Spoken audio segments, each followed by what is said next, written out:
నమస్తే. ప్రస్తుతం మనతో పాటు జై భారత్ నేషనల్ పార్టీ ఎమ్మెల్యే అభ్యర్థి అలాగే అధికార ప్రతినిధి చిరంజీవి నాయక్ ఉన్నారు. ఆయనతో మాట్లాడదాం. నమస్తే సార్. జై భారత్. జై భారత్ సార్. సార్, ఇప్పుడు మనం పవన్ కళ్యాణ్ గారి గురించి మాట్లాడుకుంటే ఇంతకుముందు మాట్లాడుకున్నట్టే ఒక రకమైన కన్ఫ్యూజన్. పిఠాపురం నుంచి చేస్తారా చేయరా, ఇప్పుడు చేస్తున్నప్పటికీ డిక్లేర్ అయినప్పటికీ వర్మ గారి మీదనే ఎక్కువ డిపెండ్ అయ్యారు అని చెప్పేసి అంటున్నారు, అంటే విమర్శలు వస్తున్నాయి. అండ్ ఫస్ట్ ఆఫ్ ఆల్ మళ్ళీ ఇంకేంటంటే ఆయనకు ఆరోగ్యం బాగాలేదని చెప్పేసి చాలా రోజుల నుంచి వెళ్ళి క్యాంపెయిన్ కూడా వెళ్ళట్లేదు. ఈ తరుణంలో గెలిచే అవకాశాలు ఏమైనా ఉన్నాయంటారా? అంటే మీరేమనుకుంటున్నారు? అంటే ఒకటండి, ఇప్పుడు నేను ఆయన దగ్గర కొంచెం ఒక 2 years పనిచేసే పార్టీ ఫంక్షనింగ్ స్టైల్ కొంచెం తెలిసిన వ్యక్తిగా నేను చెప్పేది ఏంటంటే, బయట ప్రపంచానికి ఆయన ఆరోగ్యం బాగాలేదు, సిక్ అయ్యారు, చిన్న ఫ్లూ వచ్చిందనో, జ్వరం వచ్చిందనో, బ్యాక్ పెయిన్ వచ్చిందనో ఏదో వింటుంటారు.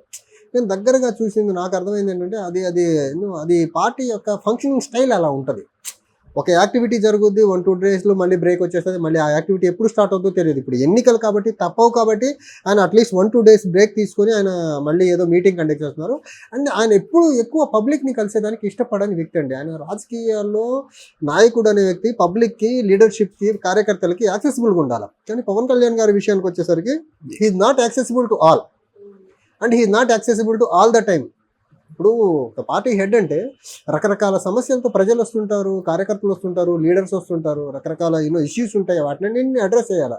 ఆల్మోస్ట్ ఎప్పుడు అవైలబుల్గా ఉండాలి. బట్ ఈయన ధోరణి ఎలా ఉంటుందంటే అవైలబుల్గా ఉండరు. సో ఆయన అపాయింట్మెంట్ పార్టీలో కీ పొజిషన్లో ఉన్న లీడర్స్ కూడా దొరకదు అనమాట.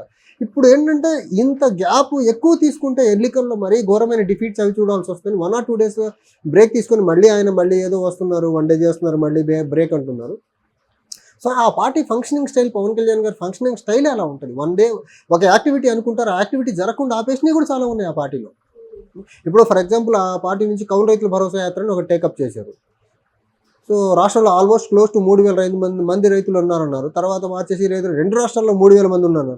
3,000 మందిని కౌలు రైతులు, చనిపోయిన కౌలు రైతుల కుటుంబానికి మనం ఇవ్వాల్సిన చెక్కులు ఉండుంటే క్లోజ్ టు 600 కొన్ని జిల్లాలు చేసి ముగించేసాము. ఉత్తరాంధ్ర జిల్లాలు చేయాల, చిత్తూరు జిల్లా చేయాల, తర్వాత కర్నూలు జిల్లాలో సగం జిల్లా చేయాల, అనంతపురం జిల్లాలో సగం జిల్లా చేయాల.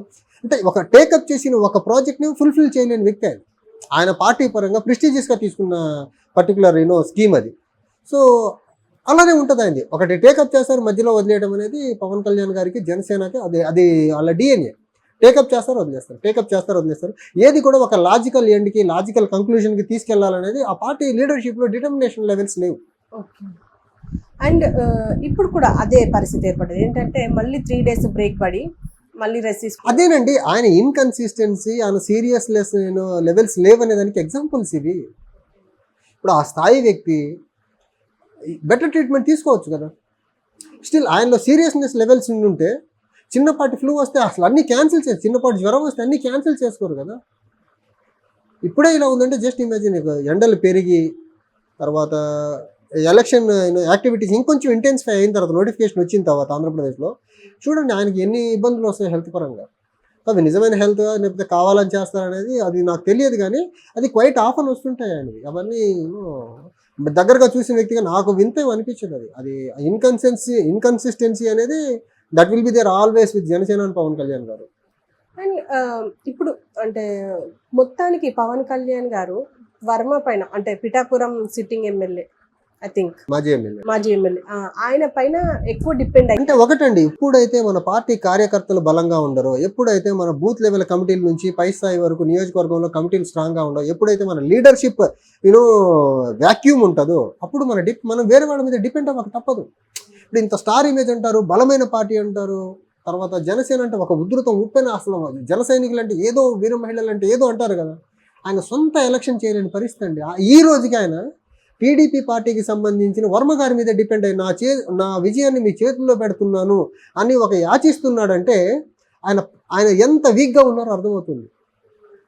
కానీ అదే పొత్తులో ఉన్న చంద్రబాబు నాయుడు గారు మా విజయాన్ని మీ చేతుల్లో పెడుతున్నామని మాట టీడీపీ వాళ్ళు చెప్పట్లా, రిటర్న్లో ఏం చెప్తున్నాడు. ఎందుకంటే టీడీపీ వాళ్ళు సపోర్ట్ చేయకపోతే పవన్ కళ్యాణ్ గారు పిఠాపురం నుంచి చాలా ఘోరమైన ఓటమిని చవి చూడబోతున్నారు. అది కూడా లాస్ట్ టైం జరిగిన ఓటమి కంటే చాలా పెద్ద ఓటమి కాబోతుంది అది. సో అందుకని టీడీపీ వాళ్ళని పర్టికులర్లీ పిఠాపురంలో చాలా స్ట్రాంగ్గా ఉండే వర్మ గారి సపోర్ట్ లేకపోతే పవన్ కళ్యాణ్ గారి గెలుపు సాధ్యం కాదు అనేది పవన్ కళ్యాణ్ గారికి చాలా క్లియర్గా తెలుసు. అండ్ నిన్న మొన్నటి వరకు అక్కడ పిఠాపురం నియోజకవర్గానికి ఇన్ఛార్జిగా ఉన్న ఉదయ్ శ్రీనివాస్ ఎవరైతే ఉన్నారో అక్కడ పార్టీని స్ట్రెంగ్తన్ చేయాల్సింది పోయి, పార్టీలో ఇంటర్నల్గా ఉన్న టజల్స్ని సెట్ చేయాల్సింది తగ్గించాల్సింది పోయి ఆయన ఇంటర్నల్గా గొడవలు పెంచేశాడు. అక్కడికి వెళ్ళి క్యాడర్ని ఒక డైరెక్షన్లెస్ మోడ్లోకి తీసుకెళ్ళిపోయాడు. పవన్ కళ్యాణ్ గారు ఏదో ఆశించి ఇన్ఛార్జ్ ప్రకటించారు అక్కడికి ఆయన్ని. నా కోసం బెటర్గా పనిచేస్తాడు. పవన్ కళ్యాణ్ గారి ప్లాన్ అదే ఆ రోజు యాక్చువల్గా. నా కోసం ఉదయ్ శ్రీనివాస్ బెటర్గా పనిచేస్తాడని పంపిస్తే మొత్తం పార్టీ స్ట్రక్చర్ని డిస్టర్బ్ చేసేసాడు అక్కడికి వెళ్ళి ఈ వ్యక్తి.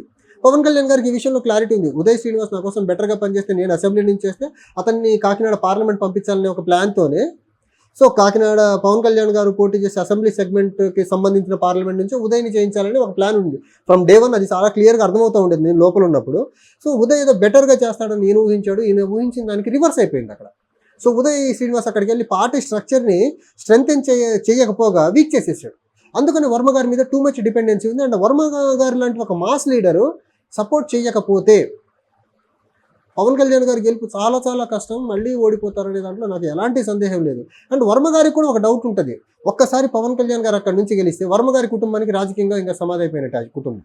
ఎగ్జాక్ట్లీ, నేను కూడా అదే అడగబోతున్నాను. అండ్ ఒక్కసారి ఆయన గెలిస్తే అక్కడ ఆయన పాగా వేసేస్తే వర్మ గారికి ఇంకా ఏం చేయలేని పరిస్థితి అగమ్య గోచరంగా మారిపోతుంది. టైం అంటే ఆయన అక్కడ గెలిచాడు అనుకోండి, వర్మ గారు తర్వాత ఇప్పుడు రాజకీయాలు అంటే ఆంధ్రప్రదేశ్లో దేశంలో ఎలా ఉన్నాయి వారసత్వాలే. వర్మ గారి తర్వాత వాళ్ళ కుమారుడు మన పవన్ కళ్యాణ్ గారు కూడా చెప్తున్నారు, వర్మ గారు కుమారుడు కూడా అభ్యర్థిస్తున్నారు నా గెలుపు మీ చేతుల్లో పెడుతుంది. అంటే పవన్ కళ్యాణ్ గారు ఎంత వీక్ పొజిషన్లో ఉన్నారనే దానికి బెస్ట్ ఎగ్జాంపులే ఆయన వర్మ గారితో పాటు వర్మ గారి కొడుకును కూడా బతిమలాడుకుంటున్నారు నన్ను గెలిపించండి అని. ఆయన ప్రజల్ని అడగట్ల, ప్రజల్ని కూడా ఎలా యాచిస్తున్నాను నన్ను గెలిపించండి అని ఒక రకంగా అదేదో దయనీయంగా అభ్యర్థిస్తున్నాడు. అది ఇంకా చెప్పాలంటే చాలా దిగజారి అడుగుతున్నాడు పాపం ఆయన. అంటే ఆయనకి గెలుపు ఎంత ప్రెస్టీజియస్గా ఉందో చూడండి ఫస్ట్ థింగ్. అంటే గెలుపు మీద ఎంత అపనమ్మకం ఉందో కూడా చూడండి. ఆయనకి నమ్మకం ఉంటే అంత దిగజారి అభ్యర్థించాల్సిన అవసరం లేదు. ఇప్పుడు మా అధ్యక్షుడు వారిని చూడండి, చాలా కాన్ఫిడెంట్గా ఎజెండా చెప్పి మేనిఫెస్టో చెప్పి ఎలా ఉండాలో చెప్పి ఓటు అడుగుతారు. అంతేగాని దిగజారి ఎవరు అడగట్లేదు. పవన్ కళ్యాణ్ గారు దిగజారి అడిగినట్టుగా రాష్ట్రంలో ఏ పాలిటీషియన్ ఫర్ దట్ మ్యాటర్ ఏ కంటెస్టింగ్ ఎమ్మెల్యే కానీ ఎంపీ కానీ అంత దిగజారి ఓట్లు అడగట్లా. మరి ఈయన ఇంత దిగజారి అడుగుతున్నారంటే ఆయనకి ఎక్కడో ఒక సెన్స్ ఆఫ్ ఇన్సెక్యూర్ ఫీలింగ్ ఉంది. మళ్ళీ నేను ఓడిపోబోతున్నాను, నేను ఏదన్నా ఎమోషనల్గా అడగకపోతే ఈ రకంగా దిగజారి అడగకపోతే ఓడిస్తారేమో అని ఒక భయాలు ఉన్నాయేమో అని అనిపిస్తుంది నాకు. ఇందాక అడుగుదాం అనుకున్నాను ఏంటంటే వర్మ గారికి రాజకీయ జీవితం మీద ఆసక్తితోని కావాలనే పవన్ కళ్యాణ్ ఓడగొడతారు అని చెప్పేసి బయట టాక్, అది టాక్ ఉంది. ఇప్పుడు నేను చెప్పా కదా, ఒక్కసారి పవన్ కళ్యాణ్ గారు అక్కడ నుంచి గెలిస్తే వర్మ గారు ఆల్రెడీ 19లో ఓడిపోయారు. ఆల్మోస్ట్ 5 years పబ్లిక్కి ఆల్మోస్ట్ ఓడిపోయినారు. ఇప్పుడు సీట్ ఆయన చేతిలో లేకుండా అయిపోయింది. ఒక్కసారి పవన్ కళ్యాణ్ గారు అక్కడ గెలిస్తే మళ్ళీ 2-3 సార్లు పవన్ కళ్యాణ్ గారు గెలిచారనుకోండి, అక్కడ నుంచి గెలిచేలా ప్లాన్ చేసుకో వర్మ గారి రాజకీయంగా కుటుంబం యొక్క చాప్టర్ క్లోజ్ అయిపోతుంది కదా. So in that way Varma గారు సపోర్ట్ చేస్తారని నేను అనుకోవట్లేదండి. ఎక్కడో దగ్గర వర్మ గారు లాస్ట్ మినిట్లో క్యాడర్ని definitely heal divert towards opponent of Pawan Kalyan అని అనిపిస్తుంది బలంగా. Okay sir, okay, thank you sir. Thank you అండి.